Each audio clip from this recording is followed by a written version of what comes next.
감동적인 찬양을 우리 주님께서 기뻐 받으신 줄로 믿습니다. 아멘.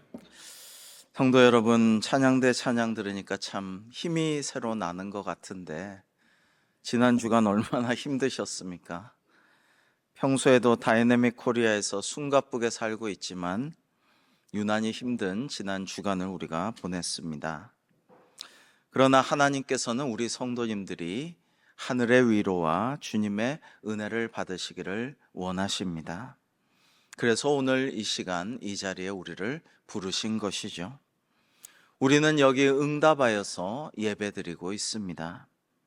사랑하는 성도 여러분, 이 시간 세상의 걱정, 근심, 염려, 잡생각 모든 그런 것들 다 내려놓고 하나님께서 우리에게 주시는 은혜와 평강이 우리 가운데 충만하기를 주님의 이름으로 축복합니다.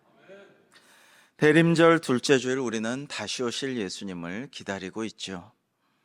그런데 예수님께서는 왜 하늘 보좌 버리고 이 땅에 오셨어야만 했는지, 그리고 이미 오셨던 주님은 왜 다시 오신다고 하시는지, 그리고 그런 주님을 우리는 왜 여전히 기다리고 있는지를 이 대림절에 우리가 함께 생각해 보기를 원합니다. 예수님께서는 한마디로 하나님 나라를 전하러 오신 것입니다. 세상 나라가 아닙니다. 하나님 나라를 이 땅에 전하러 오신 것입니다. 여러분, 죽어서 우리는 믿는 자는 다 천국에 가죠. 그것은 하나님 나라입니다. 그러나 이 땅에서도 하나님의 나라가 널리 퍼져나가기를 예수님께서는 원하시고 그걸 전하시고 우리에게도 전하기를 원하신 것입니다. 그 나라는 하나님의 주권이, 그 통치가 이루어지는 나라입니다. 여러분, 주권이란 거 지난 한 주간에 많은 생각을 했습니다. 나라에 대해서도 국민에 대해서도 많은 생각을 하였는데요. 하나님이 주권적으로 통치하시고 직접 다스리시고 모든 그 나라 백성들은 순종하여서 따르는 그 나라가 하나님의 나라이고요. 그것을 전하러 예수님께서 오셨다라는 것입니다. 오늘 말씀 보시면 세례 요한에게 예수님께서 세례를 받으시고 광야에서 40일 시험을 받으시고 그 다음에 요한이 잡혔어요. 세례 요한이 공권력에 의해서 왕에게 잡혀간 후에 예수님께서 갈릴리에 오셔서 하나님의 복음을 전파하여 이르시되 때가 찼고 하나님의 나라가 가까이 왔으니 회개하고 복음을 믿으라 라고 말씀하신 것입니다.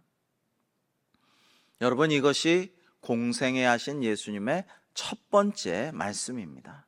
가장 먼저 하신 공생애 시작 말씀입니다. 이것이 그런데 복된 소식이에요. 하나님의 복음을 전파하셨어요. 그 내용은 이제 때가 찼고 하나님 나라가 우리에게 가까이 왔다. 그러니 속히 회개하고 복음을 잘 믿으라라고 말씀하신 것입니다. 하나님께서 친히 다스리실 그 나라는 정의롭고 공정하고 평화로우며 착한 사람은 상을 받고 악한 사람은 심판받아 벌을 받는 그런 나라라는 것입니다. 여러분, 이것이 참으로 기쁘고 복된 소식인데 주님께서는 이어서 이렇게도 말씀하셨습니다. 38절 이하에 이르시되 우리가 다른 가까운 마을들로 가자.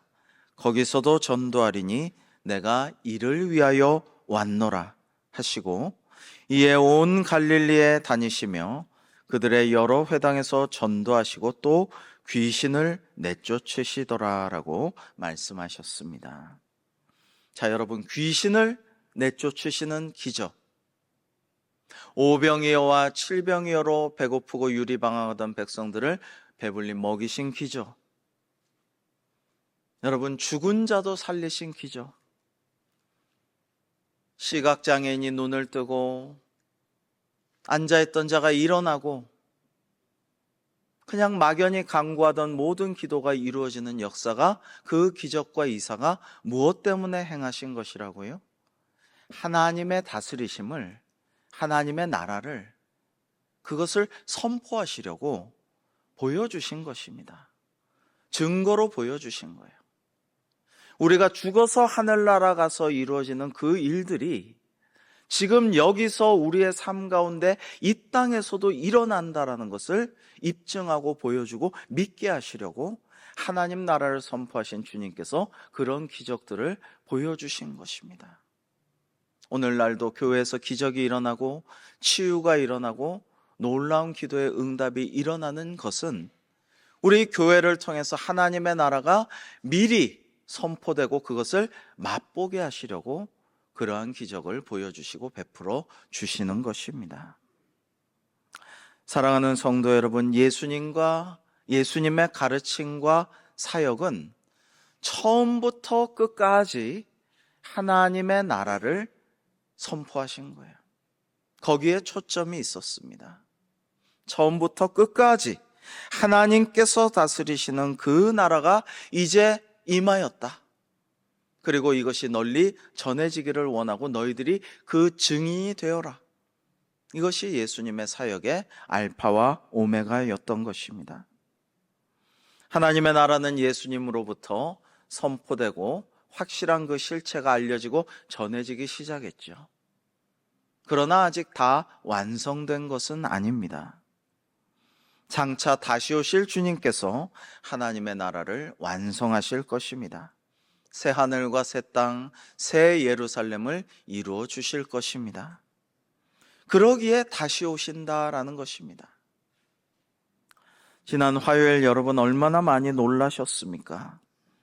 깜짝 놀라서 잠을 이루며 가슴 졸인 분들이 많으셨을 것입니다. 저도 자려고 했는데 뉴스 속보를 딱 보고 그 다음에 잘 수가 없잖아요. 계속 기도하면서 하나님 도와주시고 보호해 주시고 안전하고 평화로운 이 대한민국으로 인도하여 주옵소서. 그렇게 새벽 내내 그렇게 하고 새벽 기도에 나오고, 그래서 수요일은 하루 종일 좀 힘들었어요. 몸과 마음이.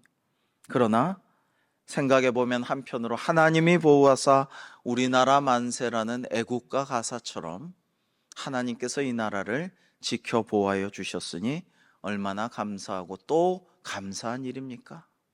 정말 감사할 일이 많이 있지 않았습니까? 인간적으로나 세상적으로나 상식적으로나 정말 어려울 수 있는 상황이 좋게 된 것이 얼마나 많습니까? 하나님이 도와주셨다라는 생각을 합니다. 주중에 기도하면서 이런 생각이 많이 들었습니다.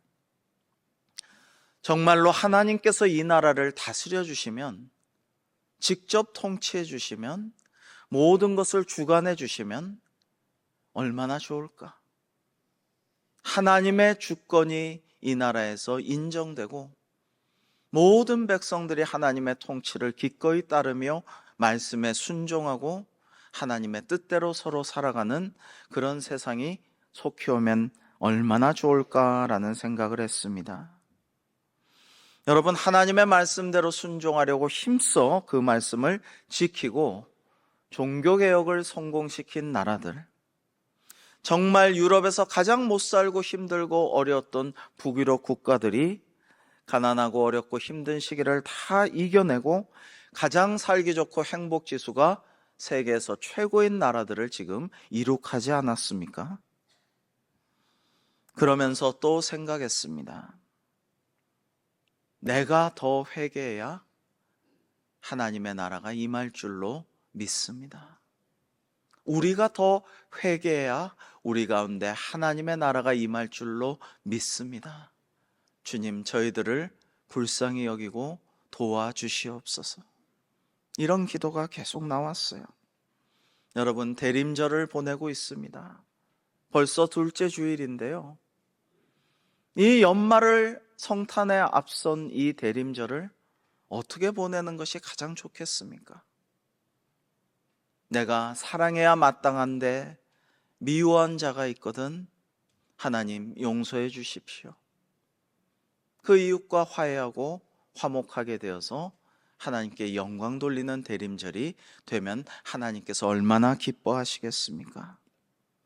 내가 격려하고 응원하고 축하해주고 축복해줘야 될 사람이 있는데 시기하고 질투하고 마음이 영 좋지 않아 미워했어요. 배 아파했어요. 회개해야 하지 않겠습니까? 여러분, 이 혼란을 서로 자기의 유익만 추구하고 있는 정치인들을 바라보면서 괴로워하고 있지만 그 사람들 누가 뽑았습니까? 바로 우리가 뽑은 것 아니겠습니까? 우리 모두가 회개하고 하나님의 나라, 하나님의 다스리심이 이 땅에 임할 수 있도록 더 기도하고 하나님의 복음을 제대로 바로 믿는 우리 모두가 되기를 주님의 이름으로 축복합니다. 여러분, 때가 찼고 하나님의 나라가 가까이 왔으니 회개하고 복음을 믿으라 하셨는데요. 여러분, 하나님의 나라가 가까이 오고 있습니다. 그런데 우리가 회개하지 않고 반성하지 않고 참회하지 않고 우리의 행실을 되돌리지 않고 어떻게 하나님의 다스리시는 나라를 맞이하겠어요? 어떻게 하나님의 심판을 제대로 견뎌내겠어요? 하나님께서 뭐라고 하시면 뭐라고 우리가 답변하겠어요?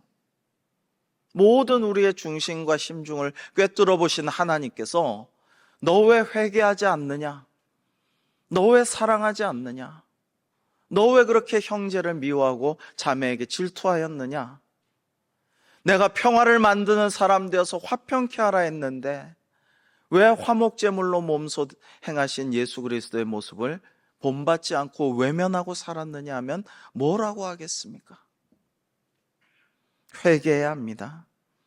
그리고 복음을, 하나님의 말씀을, 예수 그리스도를 제대로 믿어야 합니다. 그래야 하나님의 나라가 내게 임하고 우리 가운데 임하게 될 줄로 믿습니다. 여러분, 지난 주간 특별히 생각하게 되는 점이 이런 것들이었습니다. 과연 어떤 지도자가 이제 우리나라를 잘 다스릴 수가 있을까? 누가 이 혼란하고 쪼개지고 평화가 없고 공정과 상식과 정의가 무너진 나라를 바로 세울 수 있을까라는 것이었습니다. 참으로 어려운 일이라는 생각이 인간적으로는 들지요. 사람들의 생각이 너무나 다릅니다. 서로가 서로를 이해하지 못하고 이해하려고도 잘 안 합니다. 그런데 어떻게 할 수가 있을까요? 앞으로의 대한민국을 어떻게 이끌어갈 수가 있을까요? 상대성 원리를 발표한 후에 아인슈타인 박사에게 수많은 강연 요청이 쏟아졌습니다. 그래서 그는 그 요청들 때문에 어쩔 수 없이 너무나 많은 강의를 하고 돌아다닐 수밖에 없었습니다. 다행히 아인슈타인에게는 매우 명석하고 비서와 기사 역할을 완벽하게 수행하는 훌륭한 조교가 한 명 있었습니다. 그날도 강연을 가는 길인데 운전하고 있던 이 조교가 말했습니다. 박사님, 요즘 너무 피곤하실 텐데 오늘은 제가 한번 박사님 대신 강연해 볼까요? 제가 많이 다녀서 박사님 강연 내용을 싹 다 외우고 있어요. 장난기와 유머가 많은 아인슈타인 박사도 이를 허락하였습니다. 그래서 청중 사이에 모자를 깊이 눌러쓰고 앉아 있었죠. 그런데 이 조교는 정말 매끄럽게 강연을 잘 소화하였던 것입니다. 아주 아인슈타인 박사가 흐뭇해하는데 거기에 있는 대학의 교수 한 명이 손을 들고 질문을 하는데 매우 예리하고 날카로운 질문이어서 이 조교가 도저히 감당할 질문이 못 되었습니다. 아이고, 큰일 났다. 아인슈타인 박사는 가슴을 부여잡고 야, 두근두근 하는데 이거 어떻게 해야 되나 걱정을 하였어요. 그런데 조교는 정작 전혀 놀라지 않고 이렇게 말했답니다. 아이고, 교수님, 그거 뭐 대단치도 않은 질문을 하십니까? 제 조교가 해도 간단히 질문에 응답할 수 있을 것입니다. 어이 조교, 나와봐. 그렇게 해서 아인슈타인 박사를 끄집어내서 자기는 유유히 단상을 내려가고 아인슈타인 박사가 대신 대답하게 했다라고 합니다. 과로로 피곤한 선생님을 도우려는 조교를 긍휼히 여기셔서 하나님께서 그런 임기응변의 지혜를 주신 것 같습니다. 그러나 조교는 결코 아인슈타인이 될 수가 없죠. 아무리 똑같아 보여도 결국에는 흉내만 낼 따름입니다. 여러분, 이스라엘 백성들이 만왕의 왕이신 하나님을 대신하여서 사울 왕을 세웠습니다. 하나님께서는 그거 아니다. 인간이 왕이 되는 것이 아니고 오직 나만이 너희들을 이끄는 지도자가 될 수 있다라고 하셨는데도 사무엘의 말을 무시하고 사울을 세워서 큰 어려움을 자초하였습니다. 여러분, 참된 지도자란 누구일까요? 어떤 사람이 진실하고 가장 완벽한 지도자라 할 수 있을까요? 아무리 훌륭하고 대단하게 여겨지는 사람이라도 사실 완벽한 지도자는 될 수가 없습니다. 왜냐하면 인간 자체가 완벽하지 못하기 때문입니다. 그저 진짜 지도자, 선한 지도자, 훌륭한 지도자의 흉내를 낼 따름입니다. 다 자기 사정에 따라 주관적으로 생각하고 자기에게 유리하게 행동합니다. 그러다 보니 우리는 불행한 역사가 또다시 반복되는 것을, 믿기 어렵게도 설마 하던 일이 일어나는 것을 왕왕 보게 되곤 합니다. 사랑하는 성도 여러분, 그래서 우리 믿는 자들은 이것을 알고 있고 그것에 주목해야 합니다. 이 땅의 진정한 왕이신 하나님만이 우리를 다스리시는 것이 우리에게 가장 유익하고 가장 좋은 일인 줄로 믿습니다. 오직 하나님만이 우리의 진정한 왕이시요 통치자고 지도자이심을 믿습니다. 그런 하나님께서 다스리시는 나라만이 진정 평화로운 세계, 어디에도 치우치지 않는 공정한 사회, 그리고 진짜 정의를 이루는 완전한 세상을 만들 수가 있습니다. 여러분, 이거를 하려고 조금이라도 하나님의 뜻에 맞게 성서적으로 말씀대로 하려고 노력하는 나라들이 가장 행복지수가 높고 가장 평등하고 가장 발전되고 가장 성장하는 나라를 만들어 왔다라는 것입니다. 역사에서 그것을 우리는 볼 수가 있습니다. 하나님께서는 노아의 홍수 이래로 인류를 심판하여 멸절하는 것을 계속 미뤄오셨습니다. 하나님께서 선지자들을 통해 말씀하셔도 사람들이 도무지 듣지를 않으니 결국 성부 하나님께서는 함께 계시던 성자 예수님을 인간들에게 이 땅으로 보내셨습니다. 그러나 사람들은 오히려 주님을 십자가에 못 박아 죽였습니다. 누가복음 21장엔 예수님의 비유 말씀이 나옵니다. 포도원 주인이 멀리 떠나면서 농부들에게 이 포도원을 잘 경작하라고 세를 주고 갑니다. 근데 이 농부들이 세를 제때 바치지를 않아요. 그러자 종들을 보내서 왜 제때 세를 바치지 않느냐 하는데 종들을 하나하나 때리고 멸시하고 조롱하다가 죽입니다. 종들을 보내도 죽이니까 아이고 도저히 안 되겠다. 내 아들, 내 상속자, 권위가 있는 내 아들을 보내면은 말을 좀 들어먹겠지 하고 보냈는데 성경에 뭐라고 되어 있는지 아세요? 이 아들을 죽이면 이것이 우리 소유가 되리라고 아들을 죽입니다. 끔찍한 일이죠. 그래서 포도원 주인이 그 괘씸한 농부들을 진멸하리라 라고 예수님은 비유 말씀을 주셨는데요.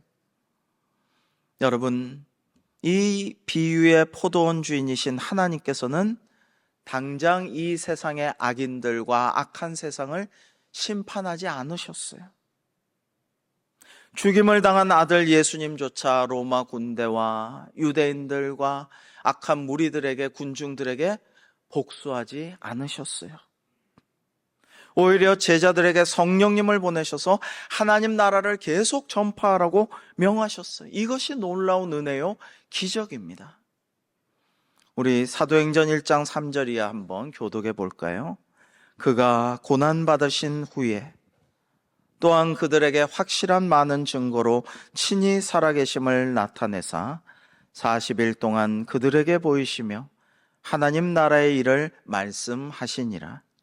그들이 모였을 때에 예수께 여쭈어 이르되 주께서 이스라엘 나라를 회복하심이 이때니까 하니 이르시되 때와 시기는 아버지께서 자기의 권한에 두셨으니 너희가 알 바 아니요 오직 성령이 너희에게 임하시면 너희가 권능을 받고 예루살렘과 온 유대와 사마리아와 땅 끝까지 이르러 내 증인이 되리라 하시니라. 아멘. 여러분, 이 말씀을 마지막으로 주님은 승천하셨습니다. 그러니까 오늘 본문 말씀과 이 말씀을 보시면 예수님의 공생의 알파와 오메가 처음과 마지막은 뭐예요? 하나님 나라예요. 하나님 나라. 하나님이 다스리시는 그 나라를 전파하러 내가 왔고 너희들이 그 나라의 복음을 전하라. 그 나라가 곧 올 거니까 회개하고 구원받아라. 그걸 너희들이 전하여라. 증인이 되어라. 그리고 나는 다시 올 것이다. 그 나라를 완성하러. 이것이 주님의 사역의 핵심인 것입니다. 올해를 돌아봅니다. 여러분, 파란만장한 마지막 연말까지 대강절까지 파란만장한 이 대강절을 보내면서 그러나 올해도 지금까지 저와 여러분, 우리는 오직 하나님의 은혜로 여기까지 왔음을 고백합니다. 하나님의 은혜가 아니면 살 수 없음을 하나님 앞에 감사함으로 고백합니다. 은혜 아니면 정말 살 수가 없어요. 은혜 아니면 견딜 수가 없어요. 은혜 아니면 설 수 없어요. 그러니 하나님께 감사하지 않을 수가 있습니까? 여러분, 예전엔 제가 잘나서 제가 열심히 노력해서 남들보다 수고해서 이런 걸 이룬 줄 알았는데 아니더라고요. 아니에요. 오직 하나님께서 은혜로 우리를 인도하시고 여기까지 참아주시고 오래 기다려주시고 축복하셔서 내가 여기 있고 우리가 여기 있는 줄로 믿습니다. 사랑하는 성도 여러분, 그러니까 하나님께 감사해야죠. 우리를 오래 참아주셨어요. 생각해보면 구약의 수천 년 전의 예언이 이사야 선지자랑 수많은 선지자들이 구주 다시 오실 그 나라 하나님 나라 예언했는데요, 아직도 전 세계가 그 예언이 이루어진 거 아니잖아요. 예수님 오셨고 하나님 나라 전파하셨는데 아직 2000년이 지나도록 예수님 다시 오시지는 않았잖아요. 우리 마음에 오시고 우리도 주님 안에 거하지만은, 그러나 전 세계가 온 인류가 지구상에 하나님이 임재하신 거 아니고 우리가 휴거된 거 아니잖아요. 왜 그렇습니까? 그것은 온전히 하나님의 사랑 때문이에요. 우리를 오래 참으시고 인내하시고 견디시고 지켜봐 주시고 기다려 주시고 우리를 사랑하셔서 그래요. 아까 찬양하는데 참 가사가 감동이 되더군요. 네가 사랑스럽지 않을 때 너를 온전히 사랑하고 너와 함께 하려고 내가 왔노라. 이게 주님의 말씀입니다. 여러분, 세상의 심판이 이렇게 오랜 시간 연기되는 것은 아무리 못된 자식이라도 기다리고 지켜봐주고 기도하면서 참아주면서 바르게 되기를, 회개하기를 반성하고 이제 다시 사랑스러운 나의 아들, 딸로 다시 바뀌어지기를, 변화되기를 기다리는 부모보다 더한 마음으로 하나님께서 하염없이 참고 인내하며 모두가 이 세상이 구원받기를 원하시는 열망 때문입니다. 유명한 부흥사요 복음 전도자였던 무디 목사님이 시카고에서 청년들에게 성경 공부를 하는데, 한 청년은 가끔 참석을 하는데 예수님을 구주로 영접하는 것을 계속 미뤄왔어요. 어느 날 목사님한테 축복기도 받고 싶습니다. 서부에 내려가서 금광을 찾아 부자 되고 성공하면 그때는 예수님을 제가 믿겠습니다 하자, 아니야, 지금 당장 예수님을 믿으시기 바랍니다. 그러나 청년은 그 말에는 대꾸를 안 하고 도망치듯이 가버렸어요. 근데 무디 목사님이 영 마음이 불편하고 예감이 안 좋았다고 합니다. 아니나 다를까 그 한밤중에 청년의 약혼녀에게서 전화가 왔습니다. 그 청년이 야간 특급 열차를 타고 서부로 가던 중에 기차가 탈선해서 크게 다쳐서 지금 위독하다라는 것입니다. 목사님은 급히 응급실로 달려갔습니다.